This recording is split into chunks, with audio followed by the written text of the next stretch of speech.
Do you know any fermented food? Especially in Japan, we have several kinds of fermented food.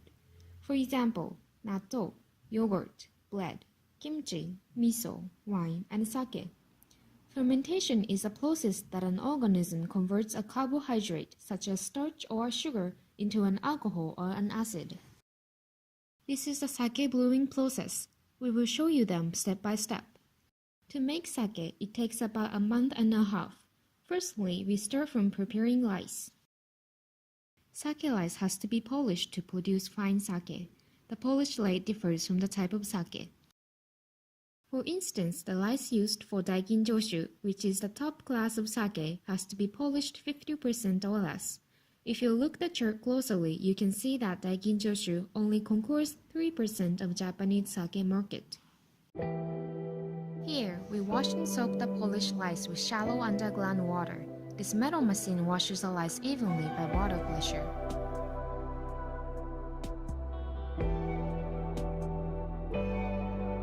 After washing the rice for a minute, the rice and water come out from the bottom. The rice remains in the blue net.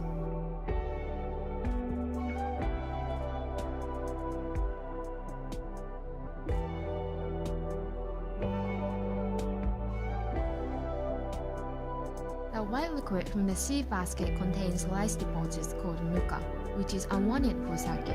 We wash 1 more minute to remove it.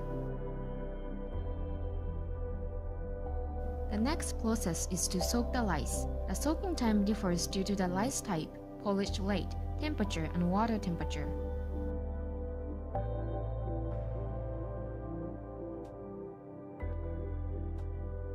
We must keep watching time until the end as it affects the quality and taste of the sake. After 10 minutes soaking on this day, the rice gets drained by the vacuum for a minute.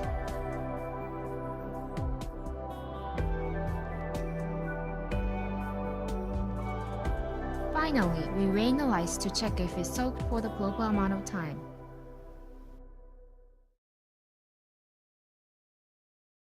From the second day, we start making koji rice. Koji has an important role to change the starch into glucose. This is a rice steamer which can contain up to 1.2 tons of rice. It is steamed the rice at 100 degrees, which was washed the day before. We scoop the rice from the steamer and put it in the yellow buckets.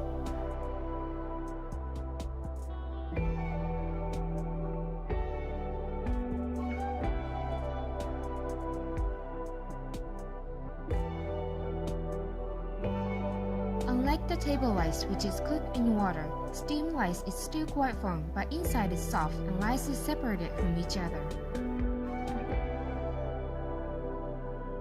Then, spread the rice on the boards to cool it down to be ready for the next step. This is a special process done by hand for ginjoshu. For regular sake other than ginjoshu, we use this machine to cool the rice down. While it is cooling down, we brew koji seeds.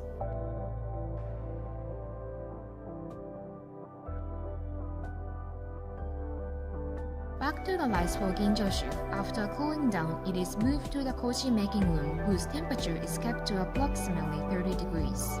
At Hamachidori, we use rare method, which is spraying the green liquid made from koji seeds and water.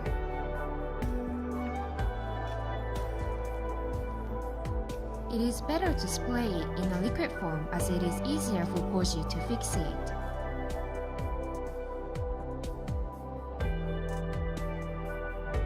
Finally, we mix the rice well and make a rice mountain to keep the suitable temperature and humidity for the koji rice.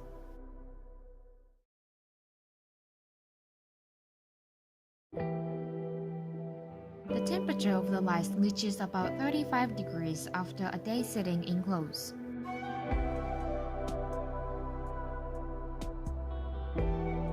We need to break up the rice. Firstly, we do it by hand.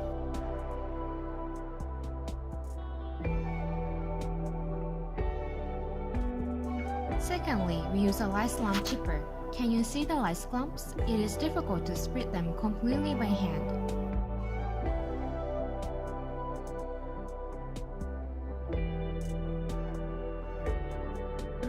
The separate lice is coming through the lice lump chipper, the temperature decreases to about 32 degrees at this point.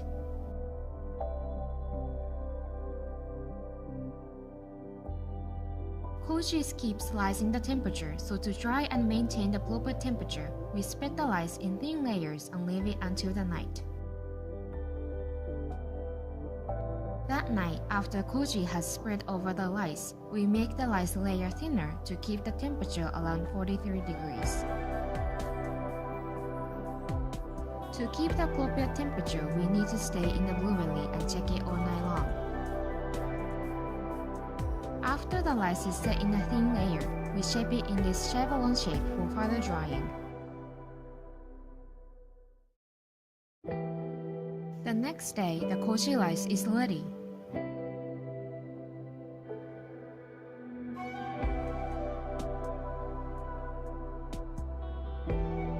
We weigh the lice, put it into small portions, and carry them out to drying room.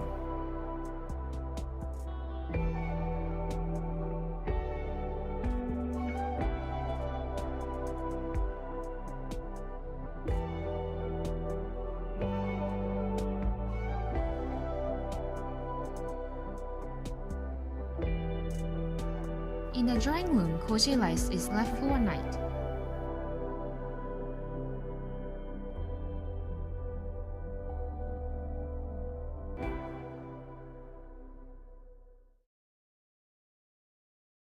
On the fifth day, we start making yeast starter called shubo, which becomes the base for the fermentation mash. In the process of making yeast starter, multiple power fermentation occurs. Wine is made from grapes which has sugar, so they only need yeast to make alcohol. However, sake is made from rice which doesn't have sugar. The work of koji is to change starch in rice into glucose, and yeast eats glucose and give off alcohol. These two changes, which are starch into sugar and sugar into alcohol, are happening in the tank at the same time. This is the reason why it is called multiple power fermentation. This is the biggest difference between sake and other alcohol drinks. Making yeast starter called shubo begins from koji water. It contains water, lactic acid, and koji rice, which is added now.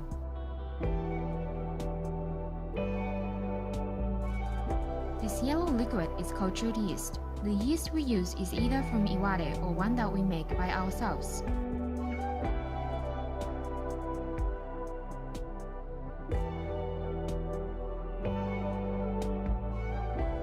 Lastly, we add the steam rice, and it takes about 10 days for saccharification and fermentation.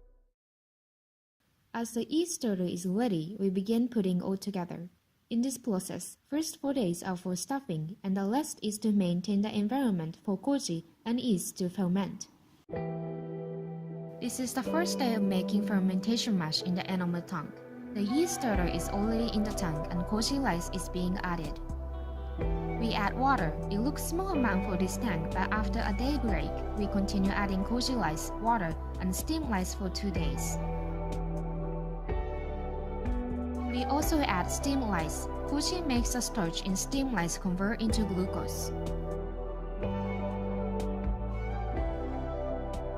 We mix the steam rice and koji rice well in the mash to maintain the even temperature in the tank.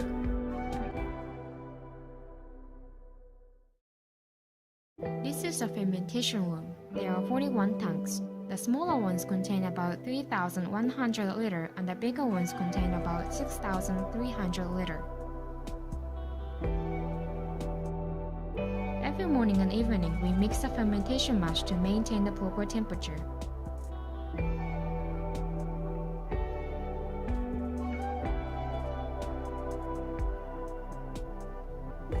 We measure the temperature with this thermometer.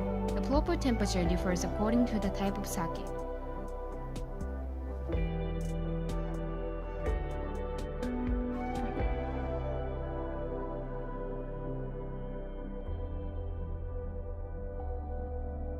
We measure the volume of fermentation mash with a kind of ruler to observe how the fermentation is progressing.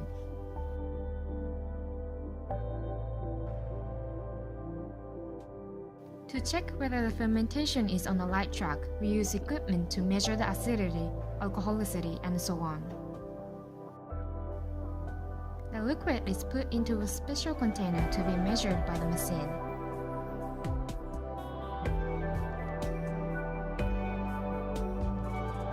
These are the instruments. They automatically measure everything such as sake meta value, acidity, alcoholicity, and amino acidity. After fermentation has progressed well, it is time to filter. There are two ways to filter the fermentation mash. This is manual method which does not require pressure to eject sake. We put the mash into these bags hanging in the tank like this. These bags work like filters, so only sake goes through them.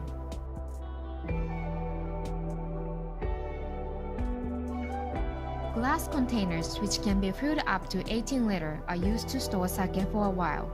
Sediment in sake will be removed, bottled, and pasteurized. The other way to place the sake is to use this automated finished mash filter. The mash is filtered between closed bags which are then filled with air, compressing the mash to release the sake. Filtered sake is coming out from the machine. This will be clearly filtered and pasteurized. After going through the pressure, leftovers called sakekasu remains between each placing board.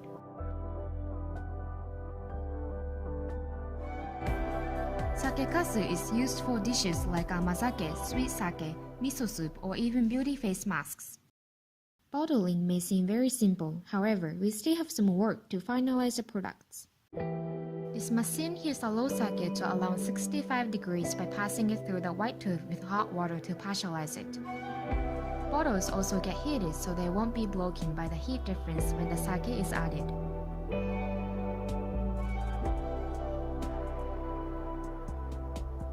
Then, this machine fills the bottles with the heated sake.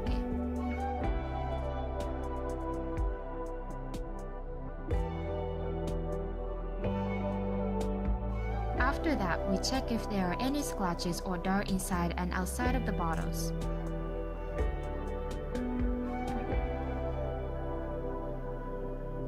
Bottles are being sealed with aluminum caps.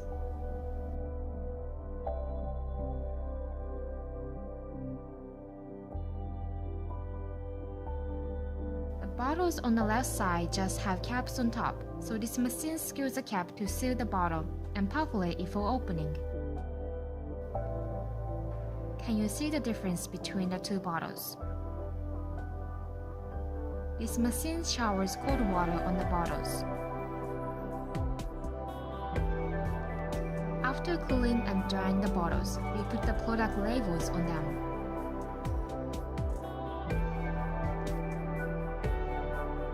And we check the inside and outside of the bottles again before carrying them into the stockroom. When sipping, we cushion and encase the bottles.